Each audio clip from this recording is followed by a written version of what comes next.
Guys, welcome back. तो बहुत दिनों के बाद वापस लौटे हैं और चलिए शुरू करते हैं। ज़्यादा बातें नहीं करेंगे। प्रॉब्लम्स आती रहती है, लेक्चर्स नहीं अपलोड हो पा रहे हैं, वो इंटरनेट का प्रॉब्लम, देखते हैं कब तक रहेगा। फिर भी कोशिश कर रहा हूँ धीरे धीरे करने का। तो स्वागत है आप सबका। तो चलिए, हम लोग क्लास 11th का चैप्टर नंबर 1 कर रहे थे, जो था फिजिकल वर्ल्ड, और इसका 2 लेक्चर हम लोग कर चुके थे। सेकेंड लेक्चर यानी लास्ट लेक्चर में हमने पढ़ा था स्कोप ऑफ फिजिक्स, कि फिजिक्स की स्कोप कहाँ कहाँ तक है। और हाँ, एक्साइटमेंट, लास्ट में हमने पढ़ा था एक्साइटमेंट ऑफ फिजिक्स, कि किस तरह से हम लोग फिजिक्स के प्रिंसिपल्स और लॉज को इस्तेमाल करके हम लोग डिवाइसेस बनाते हैं, इन्वेंशन करते हैं, नई नई चीज़ें बनाते हैं, और उससे हमें क्या होती है, खुशी मिलती है, और हम अपने जीवन को, अपने ज़िंदगी को आसान करते हैं, उसमें थोड़ा कंफर्टेबिलिटी लाते हैं। तो ये था एक्साइटमेंट ऑफ फिजिक्स, और मैंने इसको एक्सप्लेन किया था अच्छा से। आज हम लोग आगे बढ़ेंगे और हम लोग देखेंगे कि फिजिक्स का रिलेशन क्या है अदर सब्जेक्ट के साथ। क्योंकि अगर आप देखेंगे तो आपको फिजिक्स का हर एक सब्जेक्ट में आपको रिलेशन मिलेगा। जैसे केमिस्ट्री में हम लोग केमिकल बॉन्डिंग के बारे में पढ़ते हैं, केमिस्ट्री में हम लोग कुछ रिएक्शंस के बारे में पढ़ते हैं, तो उसमें भी हमें कुछ ना कुछ फिजिक्स का इन्वॉल्वमेंट दिखता है। इसी तरह बायोलॉजी में, बायोलॉजी या मेडिकल साइंस बोलें तो उसमें भी हमें क्या होती है, कुछ सर्जरी करने के लिए मेडिकल साइंस में, जैसे हमें एक्सरे करना होता है, जिसे हमें किसी तरह का केमोथेरेपी करना होता है, या फिर किसी तरह का ऐसा सर्जरी, इंटरनल सर्जरी करना होता है, तो उसमें हम फिजिक्स के प्रिंसिपल्स का यूज़ करके जो बनाया गया इंस्ट्रूमेंट है उसको यूज में लाते हैं। इसी तरह हमारा एस्ट्रोनॉमी हो गया, इसी तरह हमारा आप बोल सकते हैं कि क्या बोलते हैं, भू विभाग, जियो जियो लो हाँ जियोलॉजी, जिसमें हम अर्थ के धरातल के बारे में पढ़ते हैं, तो उसमें भी फिजिक्स इन्वॉल्व होती है। हम ये फिजिक्स के प्रिंसिपल को यूज़ करके, उसके डिवाइसेस को यूज़ करके हम पता करते हैं कि ये जो पत्थर है, या फिर ये जो पहाड़ है, वो कितने साल पुराना है, या फिर कैसे बना था पहले, और इसका एवोल्यूशन कैसे हुआ था, वो सब हम करते हैं। ठीक है, अब मैं कुछ और चीज़ बताना चाहूँगा इसमें। इसी तरह से अगर आप देखेंगे तो हर एक सब्जेक्ट में कहीं ना कहीं किसी तरह फिजिक्स का इन्वॉल्वमेंट रहता ही रहता है। तो ठीक है, आगे हम लोग एक चीज़ और देखते हैं कि जैसे जैसे समय बीता वैसे वैसे लोगों ने इन्वेंशन किया। फिजिक्स के प्रिंसिपल जो हमें नेचर में जो उसके नियम दिखते थे, मतलब जो प्रकृति में जो नियम थे फिजिक्स के, उसे लोगों ने देख के उसे कॉपी में लिखा, उसे एक्सपेरिमेंट करके उसको प्रूव किया, बताया। तो कुछ इन्वेंशन थे जो शुरू में किया गया, और कुछ अच्छे अच्छे साइंटिस्ट के कारण किया गया, तो उनका कुछ मैं यहाँ पे जिक्र करना चाहता हूँ। मैं बोर्ड पे तो सारा नहीं लिख सकता, पर मेरे नोट्स में है, मैं नोट्स में से देख के मैं कुछ बता देता हूँ जो मेरा नोट्स है। और बोर्ड पे मैंने कुछ अच्छे अच्छे जो महान साइंटिस्ट थे उनके कुछ यहाँ पे लिखे हैं, और उनका कौन से कंट्री से वो साइंटिस्ट बिलोंग करते थे उनके बारे में बताया। देखिए, ये एग्ज़ाम में पूछने वाला चीज़ है नहीं, लेकिन मैंने बोला था फर्स्ट क्लास में कि ये आपका फिजिकल वर्ल्ड चैप्टर जो है वो सिर्फ आपको बताता है कि जिस दुनिया में आप घुस रहे हैं उसमें आपको क्या क्या मिलने वाला है। तो बस एक वही चीज़ है कि फिजिक्स की दुनिया में क्या क्या अब तक इवोल्यूशन हुआ है, क्या क्या आज तक डेवलपमेंट हुई, उसके बारे में यहाँ पे एक ब्रीफ, क्या बोल सकते हैं इसको, नोट से मतलब आप समझ लीजिए कि एक ब्रीफ एक्सप्लेनेशन है। तो चलिए मैं थोड़ा सा कुछ एक्सप्लेन करता हूँ। जैसे आप देख सकते हैं, गैलीलियो गैलीली ने सबसे पहले लॉ ऑफ इनर्शिया के बारे में बताया था। लॉ ऑफ इनर्शिया में पढ़ाऊँगा आगे जाके। और उन्होंने एक टेलीस्कोप भी बनाया था सबसे पहले, और उस टेलीस्कोप से उन्होंने देखा था कि सैटर्न जो है, सॉरी जुपिटर जो है, जुपिटर के चारों ओर मून जो है वो रिवॉल्व करते हैं। तो उन्होंने कुछ थ्योरीज दी थी, तब जाके थोड़ा सा बदला था दुनिया, सोच बदली थी दुनिया का कि कैसे लोग सोचते हैं सो। और वो ग्रीस के थे, हाँ गैलीलियो गैलीली यहाँ पे, हाँ गैलीलियो गैलीली इटली के थे, वो इटली के थे। इसी तरह हमारा दूसरा नाम जो है वो आइजैक न्यूटन, जो law of gravitation, law of motion जो आप क्लास 10 से पढ़ते हुए आए हैं वो देते हैं, और वो यूके के थे, यूनाइटेड किंगडम के। इसी तरह James clerk Maxwell electromagnetic theory जो आप क्लास 12 में बीएससी में पढ़ेंगे, एमएससी में पढ़ेंगे, उसके बारे में बताया था, वो भी यूके के थे। इसी तरह ये अल्बर्ट आइंस्टाइन जो एक बहुत ही बड़े साइंटिस्ट हैं, 20वीं शताब्दी के थे, हैं नहीं थे। फोटो इलेक्ट्रिक इफेक्ट के बारे में उन्होंने बताया, स्पेशल थियरी रिलेटिविटी के बारे में बताया, ब्राउनियन मोशन के बारे में बताया। वो जर्मनी से बिलोंग करते थे, और उनका एक बहुत ही साफ माइंड था सोचने का, अल्बर्ट आइंस्टाइन। जब आगे बढ़ोगे ना और उसके बारे में पढ़ोगे हायर क्लास में, तो आपको पता चल जाएगा कि वो कितने साफ माइंड के थे। इसी तरह एक हमारे देश के ही थे एस.एन. बोस, इंडिया के, जिन्होंने क्वांटम स्टैटिस्टिक्स के बारे में बताया था कि जब स्टैटिस्टिक्स देखिए आपका बेसिक में ही आता है, 12th में स्टैटिस्टिक्स है नहीं, तो आप जब बीएससी एमएससी में पढ़ोगे तो वहाँ पे आपको बहुत ही अच्छे से पढ़ना पड़ेगा। Bose Einstein statistics, Fermi Dirac statistics आता है, फिर मैक्सवेल बोल्ट्जमान स्टैटिस्टिक्स आता है। तो हमारे देश के भी कुछ साइंटिस्ट हैं जिनका योगदान रहा है, जैसे सीवी रमन हो गए, और एस.एन. बोस तो मैंने बताया। इसी तरह बहुत सारे साइंटिस्ट हमारे देश से भी निकले हैं जिन्होंने बहुत सारे कंट्रीब्यूशन किया है फिजिक्स को डेवलप करने के लिए, बहुत अपना योगदान दिए हैं उन लोगों ने। इसी तरह अगर मैं और कुछ बताना चाहूँ तो क्रिश्चियन हाइजेन जो थे, उन्होंने वेव थ्योरी ऑफ लाइट के बारे में बताए थे, वो हॉलैंड के थे। देखिए ये पूरा चार्ट आपको ना, ये अगर टेबल देखना चाहें तो आपको एनसीईआरटी बुक में मिल जाएगा, आप उसमें आराम से देख सकते हैं। इसी तरह मैरी क्यूरी, जिन्होंने रेडियम के बारे में, पोलोनियम के बारे में बताया था, उसके बारे में अच्छा से उन्होंने स्टडी किया था।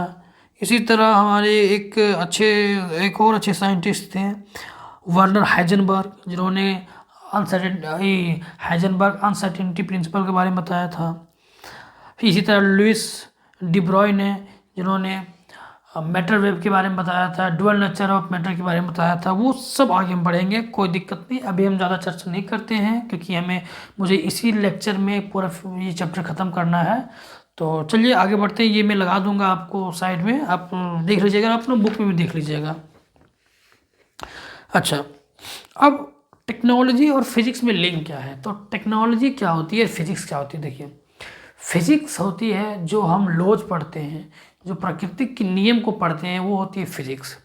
और फिजिक्स के जो नियम हमने बनाया, जैसे गैलीलियो गैलीली ने इनर्शिया के लॉ बनाया, ठीक है, जेम्स क्लर्क मैक्सवेल ने इलेक्ट्रोमैग्नेटिक थ्योरी के रूल बनाए, नियम बनाया। अब उन नियमों को हम यूज करते हैं, अपना दिमाग लगाते हैं, ऐसे नहीं हो सकता, वैसे नहीं हो सकता, ऐसे होगा, वैसे होगा, अपना दिमाग लगा लगा के हम क्या करते हैं, नया टेक्नोलॉजी बनाते हैं, मतलब नया डिवाइस बनाते हैं, नया मशीन बनाते हैं, नई नई डिस्कवरीज करते हैं, और उसको हम अपनी लाइफ में इम्प्लीमेंट करते हैं, अपनी ज़िंदगी को आसान करते हैं। तो जो साइंस के प्रिंसिपल को यूज़ करके जो हमने डिवाइस बनाया है, इस प्रक्रिया को हम बोलते हैं टेक्नोलॉजी, मतलब तकनीक, कि हमने टेक्नोलॉजी से इसको डेवलप किया है। अगर हमने फ़ोन बनाया है तो वो क्या है, टेक्नोलॉजी का ही देन है, और उसमें हमने क्या यूज़ किया है, फिजिक्स के प्रिंसिपल को यूज़ किया है, ठीक है। तो ये होता है टेक्नोलॉजी और फिजिक्स, ठीक है। इसी तरह अगर मैं आपको दिखाऊं कुछ कनेक्शन, जैसे स्टीम इंजन, तो स्टीम इंजन क्या है, एक टेक्नोलॉजी है, इंजन एक टेक्नोलॉजी है, उसमें फिजिक्स का कौन सा प्रिंसिपल यूज होता है, तो लॉज ऑफ थर्मोडाइनमिक्स यूज होता है। जब आप थर्मोडाइनमिक्स पढ़ोगे तो आपको पता चलेगा फिर। इसी तरह न्यूक्लियर रिएक्टर हम बनाते हैं, टेक्नोलॉजी है। न्यूक्लियर रिएक्टर तो एग्जिस्ट नहीं करता है नेचर में, न्यूक्लियर रिएक्टर, अब वो सन वाला अलग बात है, उस पर मत जाइएगा। तो इसी तरह मान लीजिए आप पूछ रहे कि स्टीम इंजन, तो स्टीम इंजन तो है ही नहीं, मतलब पहले अगर एग्जिस्ट ही नहीं करता था, बनाया किसने, इंसानों ने ही बनाया ना स्टीम इंजन को।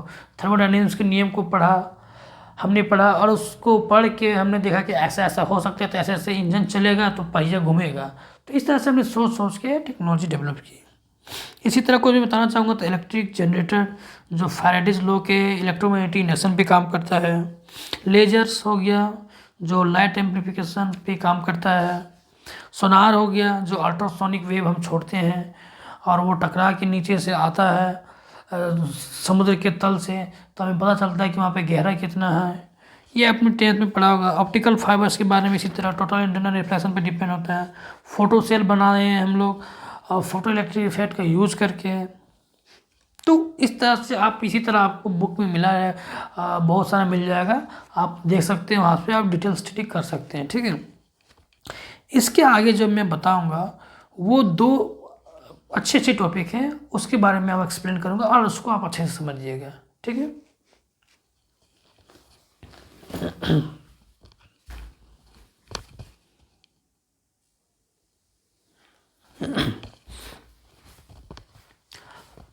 तो चलिए अब देखते हैं आगे क्या है। तो अब हम आगे जितना भी चीज़ पढ़ेंगे उसमें कुछ फोर्सेस के बारे में पढ़ेंगे, और फोर्सेस के बारे में जब पढ़ेंगे तो उसमें सारे फोर्स ना अपना एक ऐसा ऐसा रूप दिखाएगा जो ऐसा लगेगा कि नहीं ये फोर्स इस कैटेगरी का ही है, ये फोर्स इस कैटेगरी का है, मतलब आपको मिलता जुलता लगेगा, एक ही जैसा है। तो कुल मिला के हमारे नेचर में 4 तरह के फंडामेंटल फोर्स होते हैं। फंडामेंटल फोर्स मतलब ऐसा फोर्स जो किसी दूसरे फोर्स पे डिपेंड ना करता, यानी दूसरे फोर्स के जैसा ना हो, वो सिर्फ अपने आप इस नेचर में बना है, प्राकृतिक ने उसे बनाया है उस चारों फोर्स को, उसे हम कहते हैं फंडामेंटल फोर्सेस। अब वो फंडामेंटल फोर्सेस हम पूरे 11th 12th आपका BSc MSc जब तक जाएंगे तब तक ये फंडामेंटल फोर्सेस आपके चलते रहेंगे। तो वो 4 फंडामेंटल फोर्सेस कौन कौन से वो देख लीजिए। तो आपका gravitational force, electromagnetic force, strong nuclear force और वीक न्यूक्लियर फोर्स, ये 4 फोर्सेस ही ऐसे हैं जो सारे फोर्सेस के कारण बनते हैं। जैसे हमारा हो गया फ्रिक्शन फोर्स, इलेक्ट्रोमैग्नेटिक फोर्स है। हमारा हो गया टेंशन फोर्स, हमारा इलेक्ट्रोमैग्नेटिक फोर्स हो गया। इसी तरह हमारे न्यूक्लियस के अंदर जो लगता है वो इलेक्ट्रोमैग्नेटिक फोर्स हो गया। सेंट्रीफ्यूगल फोर्स हो गया, जो सेंट्रीफ्यूगल फोर्स होता है वो हमारा ग्रेविटेशनल फोर्स हो गया। मतलब कुल मिला के आप जितने भी तरह के फोर्सेस देखते हैं नेचर में, जिसका हमने नाम रखा है, जो ड्राइव फोर्स हो सकती है, मतलब कि वो फंडामेंटल नहीं होता है, ड्राइव्ड होते हैं किसी दूसरे के कारण के, मतलब वहाँ पे अलग नाम रखते हैं लेकिन उनका कारण होता है यही 4, मतलब ये 4 2 तो छोड़ दी क्योंकि ये तो न्यूक्लियस के अंदर लगता है, यही 2 फोर्सेस होते हैं पूरे, मतलब बाहर में जितना हम देख रहे हैं वर्ल्ड में जो हमें दिखता है वो यही 2 फोर्सेस होते हैं, चाहे वो ग्रेविटेशनल फोर्स हो चाहे वो आपका इलेक्ट्रोमैग्नेटिक फोर्स हो। ये 2 फोर्स आप नहीं देख सकते क्योंकि ये न्यूक्लियस के अंदर लगता है, न्यूक्लियस के अंदर हम झाँक नहीं सकते हैं, वो इतना छोटा होता है। खैर डिटेल्स में पढ़ेंगे सारे फोर्सेस के बारे में आगे। फिलहाल मैंने ना एक टेबल बनाया है, हर यहाँ पे थोड़ा जगह कम होने के कारण 2 टेबल मेरा छूट गया है, इसमें नीचे 2 और चीज़ आती है, एग्जाम्पल आता है तो उसको मैंने नहीं किया। खैर ये एग्जाम्पल देखते हैं, और ये टेबल में सिर्फ यानी 4 फोर्सेस के कैरेक्टरिस्टिक्स के बारे में लिखा है, मतलब उनके गुण के बारे में लिखा है कि वो उनके क्या क्या गुण होते हैं। तो मैं थोड़ा अपना नोट्स देख रहा हूँ क्योंकि इसमें 2 टॉपिक में यहाँ पे नहीं लिख पाया जगह के कारण, तो मैं अपने नोट्स से आपको पढ़ के बताऊँगा, बाकी आपका लिखा हुआ आप देख सकते हैं। तो देखिए पहला फोर्स जो है हमारा ग्रेविटेशनल फोर्स, इसका सोर्स के बारे में पढ़ेंगे, एक्ट ऑन किस में लगता है, नेचर कैसा रहता है और रेंज क्या है, कितना दूर तक लगता है। तो सबसे पहले इसका जो सोर्स होता है ग्रेविटेशनल फोर्स का सोर्स होता है मास के कारण ग्रेविटेशनल फोर्स लगता है। 10th में आपने पढ़ा होगा और अभी भी पढ़ेंगे आप 11th में भी। लगता किस पे, एक्ट ऑन, तो एक्ट ऑन मास पे लगता है, दूसरे मास पे, एक बॉडी के पास मास है दूसरे बॉडी के मास है, दोनों के बीच ग्रेविटेशनल फोर्स लगता है। ओके, उसके बाद नेचर कैसा है, तो नेचर इसका अट्रैक्टिव होता है, मतलब सिर्फ अपनी ओर खींचेगा, ये दूर नहीं भेजेगा, रिपेल नहीं करेगा। रेंज क्या है, मतलब कितनी दूर तक लगेगा ये फोर्स, तो इन्फिनाइट डिस्टेंस तक, मतलब अनंत दूरी तक लगेगा। अच्छा, उसके बाद कॉम्पेटिटिव स्ट्रेंथ, मतलब इसका स्ट्रेंथ हम कंपेयर करना चाहें तो कैसा है, किसके जैसा है, तो ये एक वीक फोर्स है, सबसे चारों फंडामेंटल फोर्सेस में सबसे वीक फोर्स है, लग रहा है इन्फिनिटी तक फिर भी वीक है, लेकिन ज़्यादा पॉपुलर फोर्स है। क्यों, क्योंकि सबसे ज़्यादा यूज होता है। अच्छा, इसका एग्जांपल क्या है, तो एग्जांपल स्टार्स के बीच में जो फोर्स लगता है वो ग्रेविटेशनल फोर्स है। सन यानी स्टार और प्लैनेट्स के बीच में लगता है, प्लैनेट्स और मून के बीच में जो लगता है फोर्सेस वो क्या है, हमारे सारे ग्रेविटेशनल फोर्स की वजह से चल रहा है। अच्छा, दूसरा हमारा इलेक्ट्रोमैग्नेटिक फोर्स। इलेक्ट्रोमैग्नेटिक फोर्स जो हमारा इलेक्ट्रिक चार्ज का सोर्स जो इसका इलेक्ट्रिक चार्ज है, इलेक्ट्रिक चार्ज के कारण आता है। 12th में आप पढ़िएगा। लगता किस पे है, इलेक्ट्रिक चार्ज पे लगता है। जिस तरह इसका नेचर होता है इस तरह इसका भी होता है। हाँ, नेचर इसका थोड़ा सा अलग होता है। ये शिफ्ट क्या करता है, ग्रेविटेशनल फोर्स शिफ्ट क्या करता है, अट्रैक्ट करता है। लेकिन इसमें क्या होता है, रिपेल्सन भी होता है, एक दूसरे को दूर भी भेजते हैं और एक दूसरे के करीब भी आते हैं, यानी अट्रैक्शन भी होता है। इसी तरह हमारा हो गया रेंज। इसका भी रेंज इन्फिनाइट होता है, ये भी पूरा इन्फिनाइट डिस्टेंस तक लगता है। हाँ, इसका कंपैरेटिव स्ट्रेंथ देखें, यानी ताकत देखें कंपैरिजन में, तो ये बहुत स्ट्रॉन्ग फोर्स है। कितना स्ट्रॉन्ग है, तो हष्ट पुष्ट वाला तंदुरुस्ती जो होता है ना, पूरा मोटा तगड़ा वैसा फोर्स है ये। मैं इसका आपको दिखाना चाहता हूँ कि कितना मतलब ये स्ट्रॉन्ग फोर्स है। मैं जब चौक से लिखता हूँ ना, तो चौक के पार्टिकल देखिए चिपके हुए बोर्ड में, जबकि अर्थ भी इसको खींच रही है, फिर भी ये नीचे गिरता नहीं है, चिपका हुआ है। देखिए पार्टिकल्स जो चिपके हुए हैं, क्योंकि जब मैंने चौक से रब किया ना बोर्ड में, तो उसके अंदर चार्ज आ गया, और चार्ज बोर्ड के पार्टिकल्स और चौक के पार्टिकल्स के बीच में जो पार्टिकल है उसके बीच में इलेक्ट्रोमैग्नेटिक फोर्स जनरेट हुआ, जिसके कारण वो चिपक गया, और वो बहुत स्ट्रांग है। इससे ग्रेविटेशनल फोर्स बहुत ही ज़्यादा स्ट्रांग है, इसलिए चिपका हुआ है। ये 12th में पढ़ाऊँगा फिर।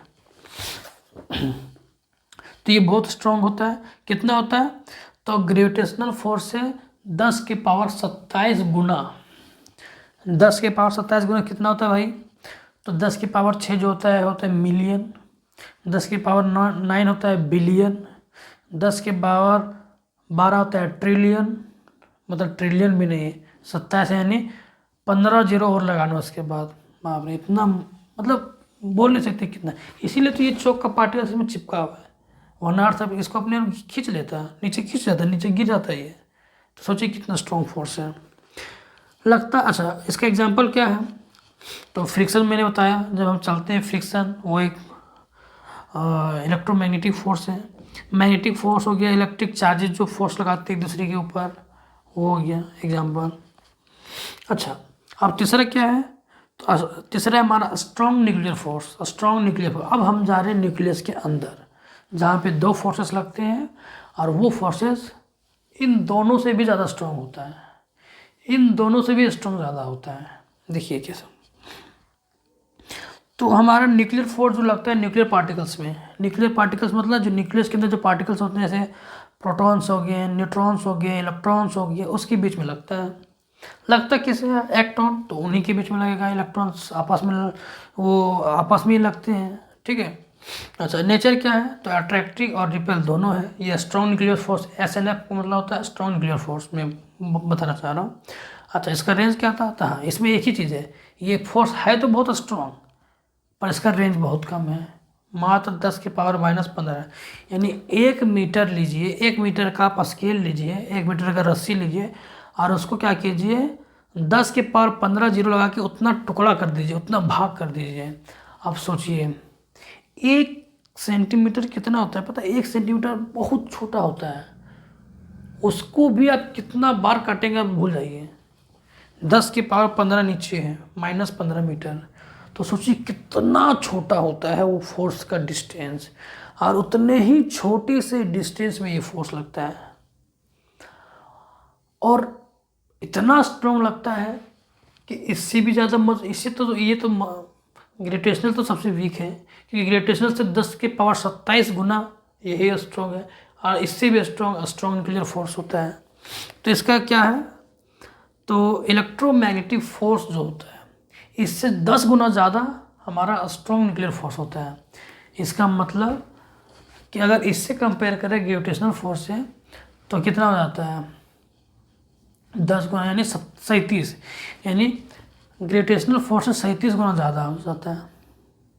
37 हुआ ना, जो भी है, मतलब कहने का मतलब है कि दोनों फोर्स से भी ये, अब ग्रेविटेशनल फोर्स तो वीक फोर्स था, ग्रेविटेशनल फोर्स से 27 गुना ये ज़्यादा था, 27 नहीं, 10 की पावर 27 गुना इलेक्ट्रोमैग्नेटिक फोर्स था। अब इलेक्ट्रोमैग्नेटिक फोर्स से भी 10 कितना था, हाँ 10 टाइम्स किसका था भाई, अच्छा इसका शायद वीक न्यूक्लियर कुछ, हाँ 10 गुना, हाँ इलेक्ट्रोमैग्नेटिक फोर्स से भी 10 गुना ज़्यादा क्या था, ज़्यादा स्ट्रॉन्ग है ये स्ट्रॉन्ग न्यूक्लियर फोर्स। अच्छा इसका रेंज तो मैंने बता ही दिया। इसी तरह एक होता है वीक न्यूक्लियर फोर्स, और वीक न्यूक्लियर फोर्स जो होता है वो न्यूक्लियर पार्टिकल्स के बीच में ही लगता है, और सोर्स भी न्यूक्लियर पार्टिकल्स है। पर वीक न्यूक्लियर फोर्स ना, एक उसमें क्या होता है कि जब पार्टिकल्स बाहर आते हैं ना, जब पार्टिकल्स बाहर आते हैं न्यूक्लियर फोर्स से, जब बाहर ये न्यूक्लियर फोर्स से बच के बाहर आ जाते हैं, तब उन पे वो वीक न्यूक्लियर फोर्स लगना शुरू होता है। और इसके बारे में ज़्यादा अभी हमें पता नहीं, इसलिए ये अंडर रिसर्च है। मतलब ये रिसर्च किया अभी टॉपिक है, रिसर्च में चल रहा है अभी वीक न्यूक्लियर फोर्स। तो अभी 3 फंडामेंटल फोर्स के बारे में अच्छा से जानते हैं हम लोग, ठीक है।